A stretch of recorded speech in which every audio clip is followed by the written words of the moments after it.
Assalamualaikum warahmatullahi wabarakatuh. Perkenalkan, nama saya Aditya Rinaldi Priyatna Putra dengan NPM 25 Di sini saya akan mengerjakan UAS kewarganegaraan yang ditugaskan menjelaskan semua materi dari awal pembelajaran hingga saat ini. Baik, yang pertama itu ada materi pertama, yaitu pengantar kewarganegaraan, dan di dalamnya itu ada smart and good. Maksudnya adalah smart itu warga negara yang cerdas, bijak, dan aktif dalam memanfaatkan teknologi dan informasi untuk terlibat dalam komunitas mereka serta memecahkan masalah sosial. Nah, selanjutnya itu adalah good. Good adalah warga negara yang baik atau good citizen. Ini berarti individu yang tidak hanya menjadi bagian formal dari suatu negara, tetapi juga aktif menjalankan hak dan kewajibannya. Lalu materi kedua itu ada warga negara cerdas di era digital.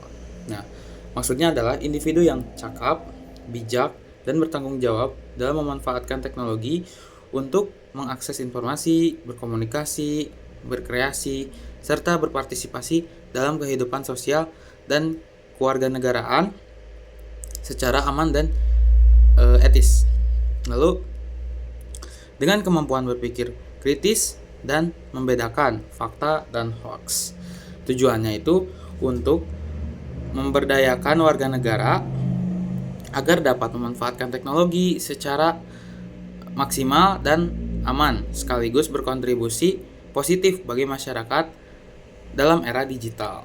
Nah, untuk materi yang ketiga itu ada hak dan kewajiban warga negara.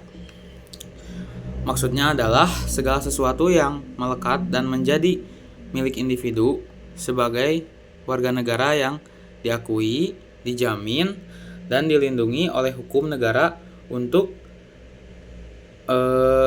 kesejahteraan, keadilan, dan kebebasan. Tujuannya itu adalah menciptakan keseimbangan antara kebebasan individu dan kepentingan bersama, membentuk warga negara bertanggung jawab, mendukung demokrasi, serta mewujudkan keadilan sosial. Nah, yang materi selanjutnya itu ada negara dan konstitusi.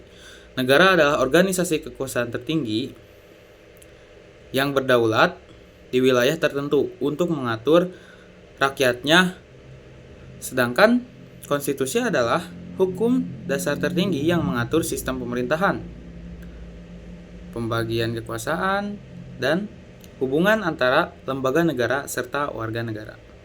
Tujuannya itu, negara adalah wadah untuk mencapai tujuan, sedangkan konstitusi adalah aturan main tertinggi yang menjadi pondasi untuk panduan agar negara dapat berjalan sesuai cita-citanya, melindungi warga negaranya.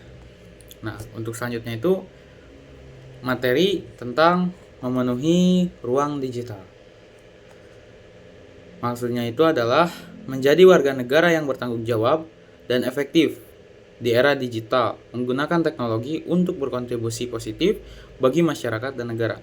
Tujuannya apa? Tujuannya itu mendorong partisipasi aktif, diskusi konstruktif, dan keterlibatan warga negara dalam proses demokrasi dan kehidupan bermasyarakat.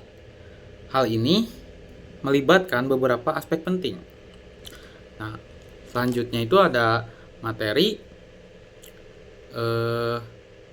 tentang reformasi dan penegakan HAM. Maksudnya adalah proses pembaruan besar-besaran. Maksudnya itu politik, hukum, sosial demi perbaikan dan keadilan. Penegakan HAM yaitu melindungi hak-hak dasar manusia agar tidak dilanggar, memastikan kesejahteraan, memastikan kesadaran, lalu memastikan kesetaraan, keadilan, dan martabat setiap individu. Tujuannya, reformasi bertujuan untuk memperbaiki sistem hukum dan pemerintahan Sementara penegakan HAM memutuskan sistem yang baru tersebut adil dan menghormati hak individu. Baik, mungkin cukup sekian tugas UAS yang menjelaskan awal pembelajaran materi kewarganegaraan. Mohon maaf bila ada kekurangan. Terima kasih. Wassalamualaikum warahmatullahi wabarakatuh.